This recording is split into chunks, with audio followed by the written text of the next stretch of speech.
वायफायचा processor आहे, 8 GB RAM आहे, 500 GB hard disk आहे, प्लस SSD आहे, नवीन बॅटरी 16,000ला आहे. कॉन्फिगरेशन दाखवून देतो.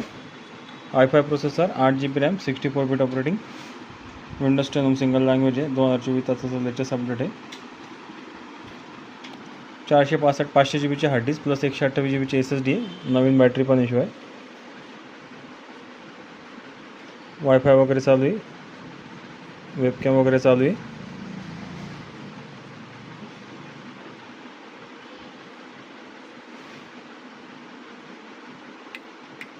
फुल HD LED वेल्डेड आहे. क्वालिटी वगैरे चांगली आहे. साऊंड थोडा कमी असेल याला, पण याची स्क्रीनची क्वालिटी मस्त आहे. फुल HD LED आहे.